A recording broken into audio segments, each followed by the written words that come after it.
Assalamualaikum warahmatullahi wabarakatuh. Perkenalkan, nama saya Siti Maimunah dengan nomor induk mahasiswa 1901025002 Program Studi Pendidikan Guru Sekolah Dasar semester 5. Dosen pengampu Bapak Zuhelman MPD. Kali ini saya ingin mempresentasikan hasil proposal penelitian saya yang berjudul Hubungan antara modalitas belajar dengan prestasi belajar siswa di SDIT Nurul Islam. Pembahasan yang pertama, pendahuluan, kedua, kajian teori, ketiga, metodologi penelitian. Bab 1, pendahuluan. A.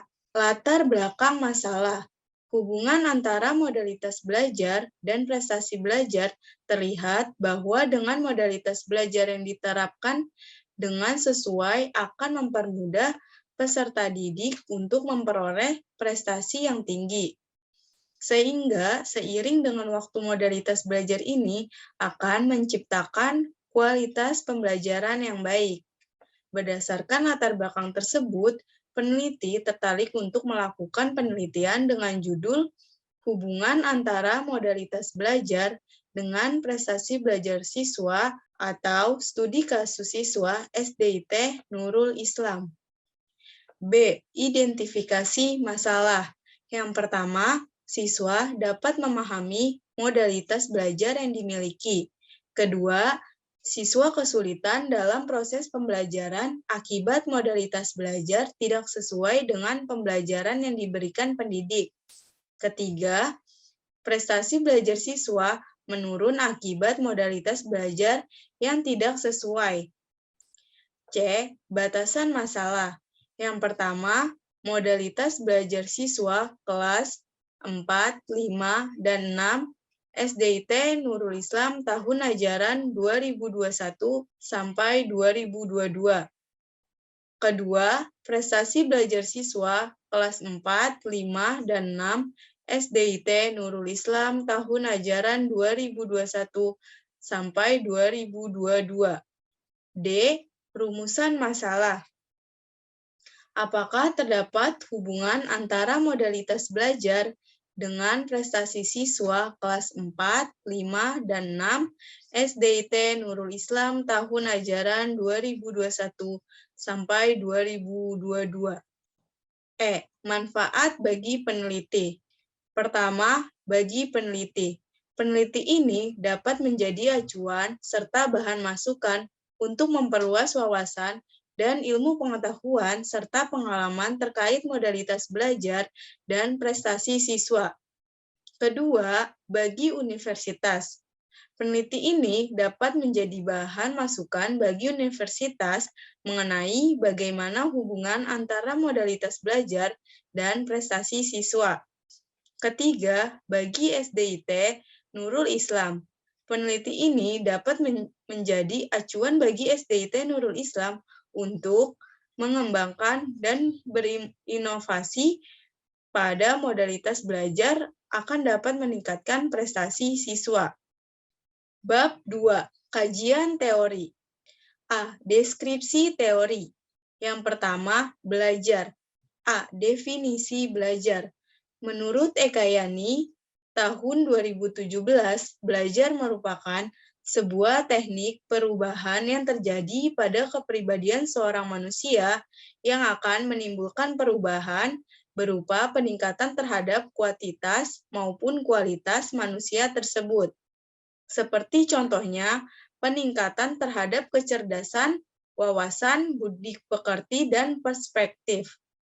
B. Prinsip belajar. Yang pertama, prinsip kesiapan. Kedua, prinsip motivasi. Ketiga, prinsip perspektif dan keaktifan. Keempat, prinsip tujuan dan keterlibatan langsung. Kelima, prinsip perbedaan individual. Keenam, prinsip transfer, retensi, dan tantangan. Ketujuh, prinsip belajar kognitif. Kedelapan, prinsip belajar afektif. Kesembilan, prinsip belajar psikomotor. Kesepuluh, prinsip pengulangan balikan, penguatan, dan evaluasi. C. Faktor-faktor yang mempengaruhi belajar. Yang pertama, faktor internal. Pada faktor ini terjadi dalam diri individu tersebut yang terdiri dari faktor fisik, psikologis, serta kelelahan. Kedua, faktor eksternal. Pada faktor ini terjadi di luar individu itu sendiri, sehingga pada faktor ini berasal dari orang tua, lingkungan, dan masyarakat. Dua, modalitas belajar. A. Definisi modalitas belajar.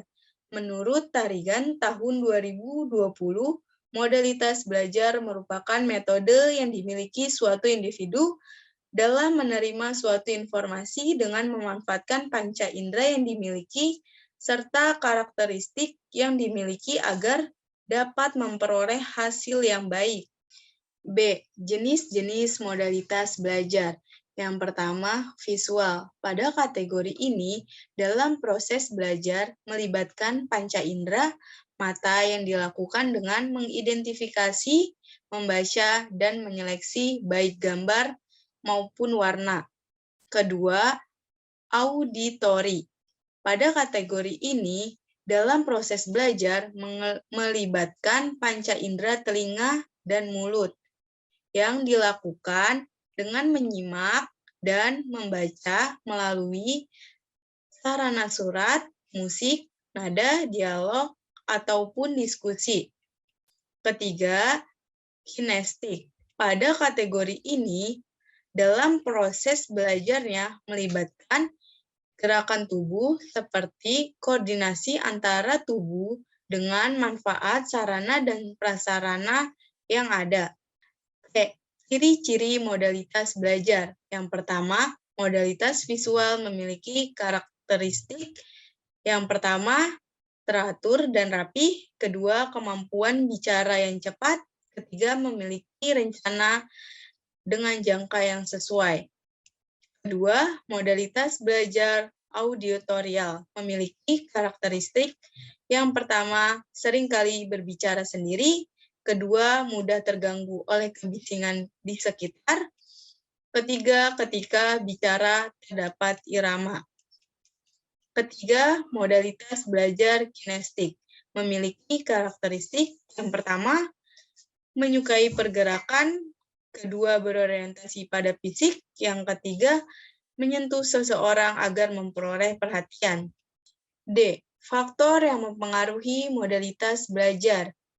Yang pertama, pada modalitas dengan metode auditorial sangat dipengaruhi dengan keahlian peserta didik dalam menyerap dan memahami suatu informasi yang didapatkan melalui pendengaran yang dimiliki.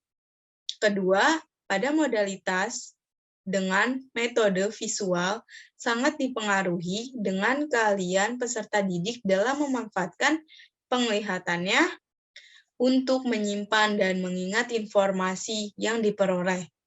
Ketiga, pada modalitas dengan metode kinetik sangat dipengaruhi dengan keahlian peserta didik dalam memanfaatkan apa yang dimiliki baik sarana maupun prasarana untuk memperoleh dan memproses informasi dalam pikirannya. Ketiga, prestasi belajar. Definisi prestasi belajar.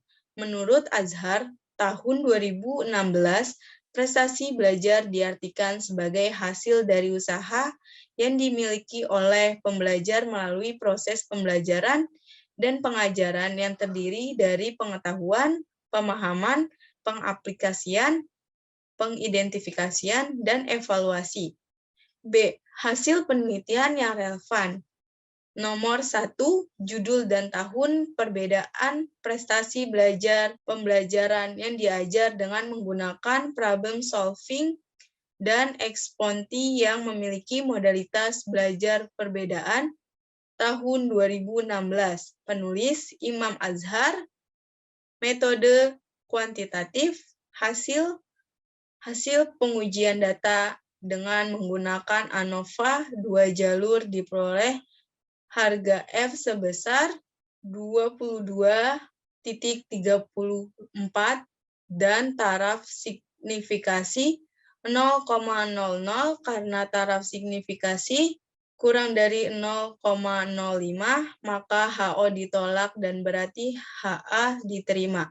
Kesamaan variabel yang dibahas sama, yaitu prestasi belajar dan modalitas belajar. C. Kerangka berpikir. Modalitas belajar. X. Kategori visual, auditori, kinetik, mempengaruhi prestasi belajar. Y. Dipengaruhi sumber materi, korelasi dengan teman sebaya, peserta didik, tujuan, lingkungan, bahan pembelajaran, sarana, penilaian, dorongan. D. Hipotetis penelitian. Berdasarkan kerangka pemikiran yang telah dirancang, maka hipotetis yang dirumuskan sesuai dengan rumusan masalah adalah adanya hubungan antara modalitas belajar X dengan prestasi belajar Y. Siswa kelas 4, 5, dan 6 SDIT Nurul Islam tahun ajaran 2021 sampai 2022. Pada modalitas belajar X yang dikategorikan menjadi 3 jenis, yaitu modalitas belajar dengan teknik visual, auditori, dan kinetik, mempengaruhi prestasi belajar Y yang dimiliki oleh peserta didik dengan dipengaruhi oleh beberapa faktor yang telah dipaparkan. Bab ketiga, metodologi penelitian. A. Tujuan penelitian. Bertujuan untuk meningkatkan peluang bagi peserta didik memperoleh prestasi belajar yang berkualitas melalui identifikasi dan pemahaman terhadap hubungan antara modalitas belajar dengan prestasi belajar di SDIT Nurul Islam. B. Tempat dan waktu penelitian. Pada penelitian ini dilaksanakan tepatnya di SDIT Nurul Islam tahun ajaran 2021 sampai 2022 yang beramat di Jalan Pondokopi Raya, Blok E, nomor 11, Durensawit, Jakarta Timur. Waktu yang digunakan terkait proses pelaksanaan terhadap penelitian di rentang 4 bulan di antara bulan Februari hingga Mei 2022. Metode penelitian. Berdasarkan dengan pernyataan dan permasalahan yang telah dijelaskan sebelumnya, dengan pertimbangan data yang diperoleh peneliti dalam menunjang proses penelitian adalah menggunakan metode penelitian jenis kuantitatif dengan desain penelitian deskriptif. Menurut Sugiono, tahun 2009, metode kuantitatif merupakan penelitian yang secara dasar untuk mengumpulkan datanya memanfaatkan instrumen dan statistik dengan tujuan agar dapat melakukan uji terhadap hipotesis. D. Rancangan perlakuan. Pada penelitian ini memiliki tujuan untuk mengetahui hubungan antara modalitas belajar dan prestasi belajar siswa kelas 4, 5, dan 6 SDIT Nurul Islam tahun ajaran 2021 sampai 2022 dengan menggunakan desain penelitian deduktif, di mana penelitian dengan menggunakan metode deskriptif ini dilakukan dengan mempresentasikan kejadian yang menjadi fokus penelitian agar dapat mengetahui kebenaran dari hipotetis yang telah dirancang dengan melihat data atau fakta di lapangan. Proses perlakuan. Yang pertama, materi pelajaran. Pada penelitian ini, dikarenakan menguji prestasi belajar siswa, maka materi pelajaran yang menjadi fokus penelitian ini adalah mata pelajaran yang sesuai dengan kurikulum sekolah Islam terpadu. Kedua, strategi pembelajaran. Pada penelitian ini, sesuai dengan SDIT Nurul Islam, strategi pembelajaran yang diterapkan dibagi menjadi 4 kategori. Yang pertama, bilingual, kedua, sekolah penggerak, ketiga, UMMI, keempat, essential life skill, fun learning, dan Islam terpadu. Ketiga, pelaksanaan perlakuan. Yang pertama, pengukuran sebelum penelitian. Kedua, pelaksanaan penelitian. Ketiga, pengukuran setelah penelitian. F, validitas eksternal dan validitas internal. Validitas eksternal diartikan dapat diperoleh apabila menarik suatu kesimpulan yang didasari oleh perumus masalah yang luas.